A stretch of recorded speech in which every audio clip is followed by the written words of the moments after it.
નવો પ્રશ્ન ભણીએ તો આપણે કાર્બોક્સિલિક એસિડની પ્રક્રિયાઓનો અભ્યાસ કરી રહ્યા છીએ. કાર્બોક્સિલિક એસિડની પ્રક્રિયાઓનો અભ્યાસ આપણે કરી રહ્યા છીએ, જેમાં આપણે PCl5, PCl3 અને SOCl2 સાથેની પ્રક્રિયાઓ કરીશું. PCl5, PCl3 અને SOCl2 સાથેની પ્રક્રિયા કરીશું. SOCl2 જેનું નામ છે થાયોનીલ ક્લોરાઇડ. કોઈ વખત થાયોનાઇલ ક્લોરાઇડ પણ લખેલું હોય, એને થાયોનીલ ક્લોરાઇડ કહેવાય છે.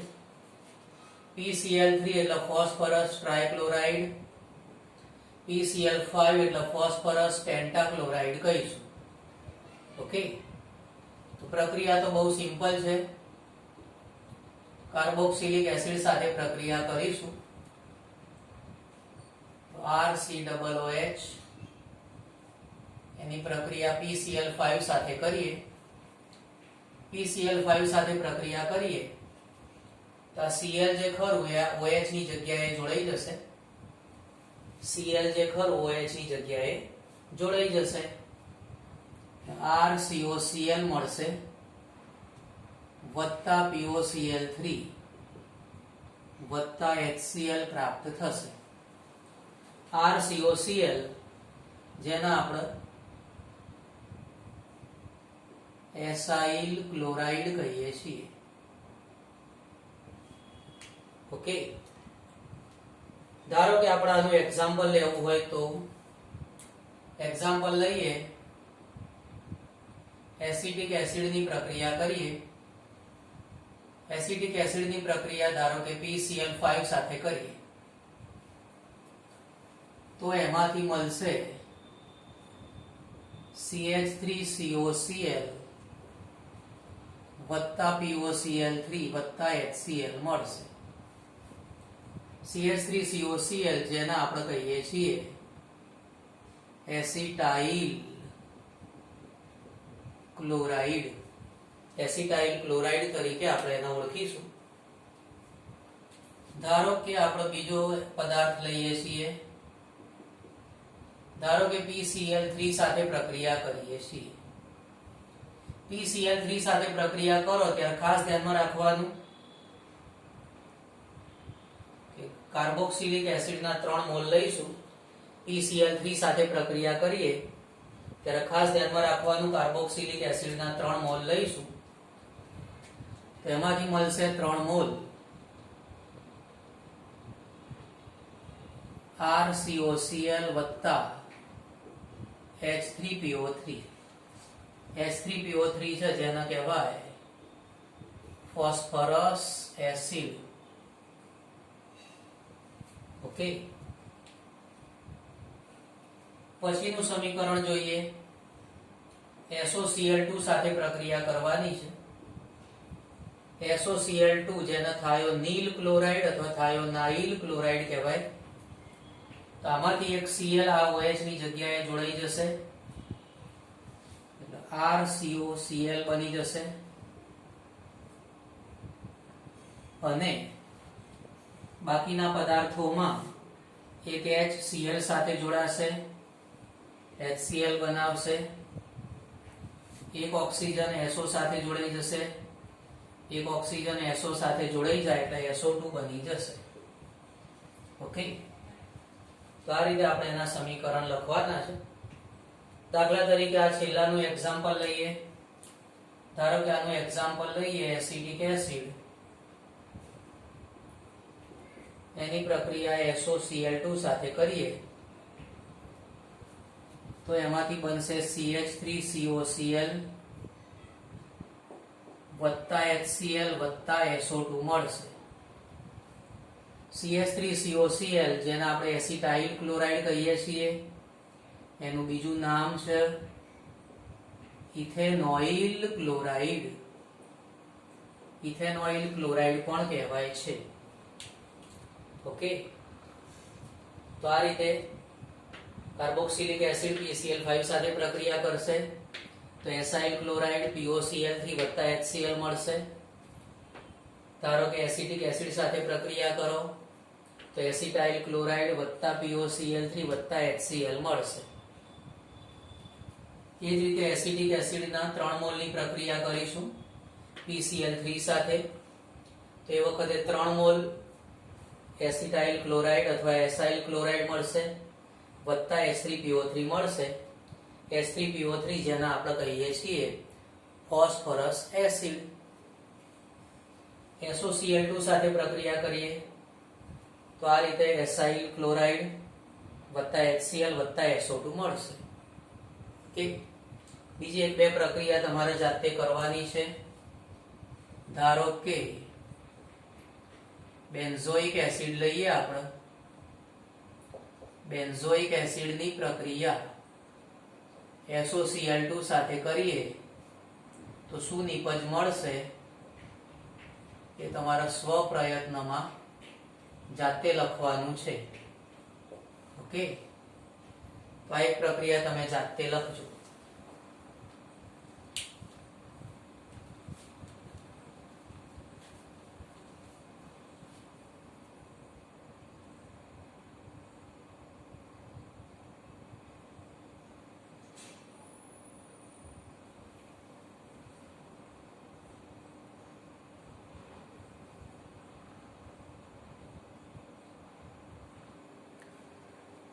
એમોનિયા સાથેની પ્રક્રિયા કરીએ. એમોનિયા સાથેની પ્રક્રિયા કાર્બોક્સિલિક એસિડ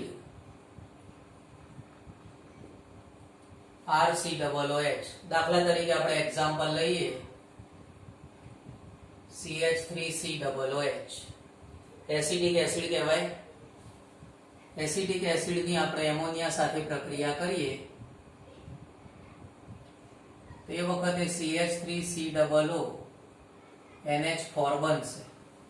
આ જે એમોનિયા છે આમાં ઉમેરાઈ જશે. એમોનિયા આમાં ઉમેરાઈ જશે તો CH3COO- NH4 પ્લસ બનશે. આ જે નિપજ બની આને આપણે કહીએ છીએ એમોનિયમ એસિટેટ. એમોનિયમ એસિટેટ પ્રાપ્ત થશે. પછી જ્યારે એને ગરમ કરીશું ત્યારે પાણી દૂર થશે. પાણી દૂર થઈ ગયું એટલે નિર્જલીકરણ થયું કહેવાય. બરાબર. એ વખતે અહીંયાથી 2 H, અહીંયાથી એક ઓક્સિજન દૂર કરવાનું. અહીંયાથી 2 H, અહીંયાથી એક ઓક્સિજન આપણે દૂર કરીશું એટલે પાણી દૂર થઈ જશે. તો નિપજ બને CH3. અહીંયાથી એક ઓક્સિજન દૂર કરેલો એટલે CO લખવાનું. અહીંથી 2 H આપણે ઓછા કર્યા છે એટલે NH2 લખાશે, જેને કહેવાય ઇથેનેમાઇડ.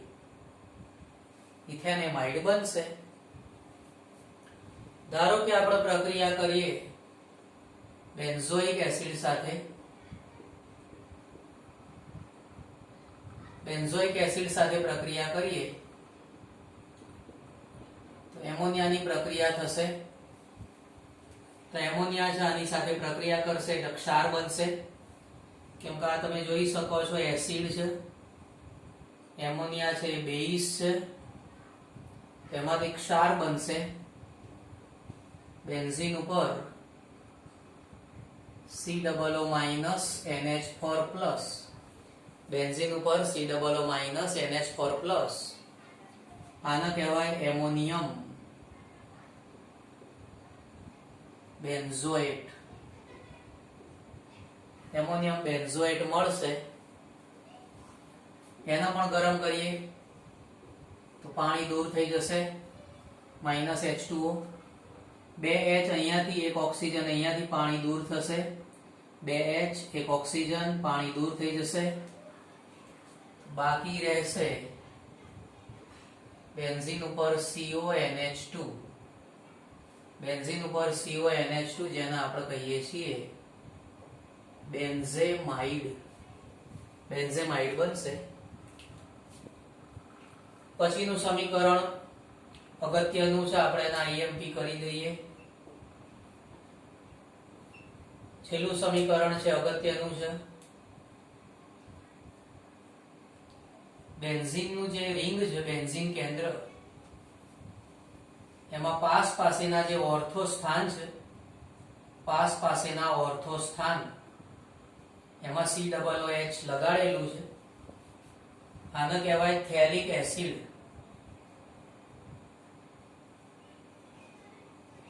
અહીંયા પ લખેલો હોય છે પણ આપણે એને પથેલિક એસિડ નથી કહેવાનું. થેલિક એસિડ કહીશું, પથેલિક એસિડ કહેવાનું નથી. ધ્યાન રાખજો ખાસ. તો આનું નામ છે થેલિક એસિડ. બેન્ઝીન, એમાં પાસ પાસેના જે ઓર્થો સ્થાન છે એ ઓર્થો સ્થાન ઉપર COOH સમૂહ આપણે કનેક્ટ કરેલો છે, તો થેલિક એસિડ કહેવાય. થેલિક એસિડની 2 મોલ એમોનિયા સાથે પ્રક્રિયા કરીએ, થેલિક એસિડની 2 મોલ એમોનિયા સાથે પ્રક્રિયા કરીએ તો અહીંયા બંને જગ્યાએ NH4+ આવી જશે. 2 એમોનિયા છે, એક અહીંયા ઉમેરાશે, એક એમોનિયા અહીંયા ઉમેરાશે, એક એમોનિયા અહીંયા ઉમેરાશે, એક એમોનિયા અહીંયા ઉમેરાશે. તો એ વખતે નિપજ આ રીતે મળશે. અહીંયા આવશે COO NH4, અહીંયા પણ આવશે COO NH4. ઓકે, આને કહેવાય એમોનિયમ થેલેટ.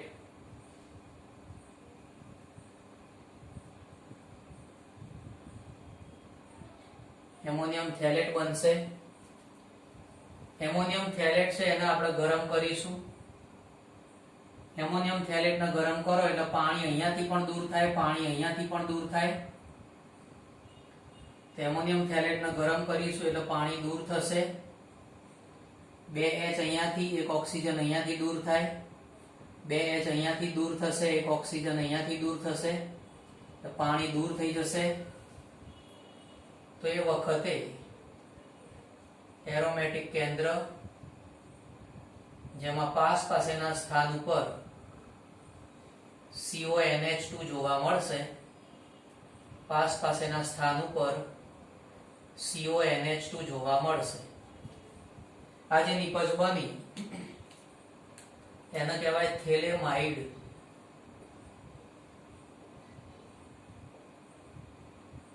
થેલેમાઇડ બન્યું. થેલેમાઇડની હજુ ધારો કે પ્રક્રિયા કરીએ, થેલેમાઇડ છે એને ધારો કે હજુ પ્રક્રિયા કરીએ, વધુ ગરમ કરીએ, થેલેમાઇડને વધુ ગરમ કરીએ. ધ્યાન આપજો ખાસ, થેલેમાઇડને વધુ ગરમ કરશો તો અહીંયાથી NH2, અહીંયાથી એક H, અહીંયાથી NH2, અહીંયાથી એક H ઓછો કરવાનો. અહીંથી NH2 ઓછું કર્યું, અહીંયાથી એક H ઓછો કર્યો એટલે એમોનિયા દૂર થઈ જશે.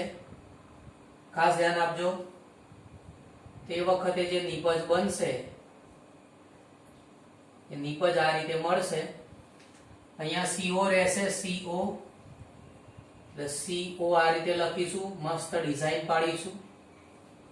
આ NH2 તો એમોનિયા બનાવવામાં જતું રહ્યું, બરાબર. અહીંથી એક H એમોનિયા બનાવવામાં જતું રહ્યું, અહીંથી એક H આપણે એમોનિયા બનાવવામાં જતો રહ્યો. તો CO સાથે NH બાકી રહેશે, CO સાથે NH બાકી રહેશે. તો અહીંયા CO સાથે NH બાકી રહેશે. તો આ રીતે આપણે લખવાનું થશે. કઈ રીતે નિપજ બનાવી ધ્યાન આપજો ખાસ. તો જો અહીંયા આગળ આ NH2, અહીંથી એક H, અહીંથી NH2 લઈશું, અહીંયાથી એક H લઈશું એટલે એમોનિયા બનાવી દીધો. પછી નિપજ કઈ રીતે લખી, બેન્ઝીન લખ્યું, પછી આ CO લખ્યું. CO આ રીતે ડિઝાઇનર રીતે લખવાનું છે ડિઝાઇનમાં. પછી આ CO લખ્યું, CO લખ્યું અને અહીંયાથી એક H આપણે એમોનિયામાં મૂકેલો, અહીંયાથી એક H આપણે એમોનિયામાં મૂકેલો એટલે અહીંયા NH બાકી રહેશે. તો NH આપણે અહીંયા ભાગીદારીમાં લખીશું. NH બંને કાર્બન સાથે ભાગીદારીમાં આવશે.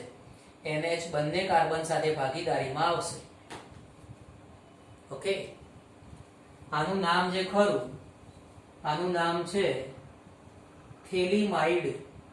આ થેલેમાઇડ છે, થેલામાંથી થેલી બનાવીશું, આનું નામ થાય થેલીમાઇડ. ઓકે, થેલામાંથી થેલી. આ થેલેમાઇડ છે, એમાંથી આ બન્યું થેલીમાઇડ.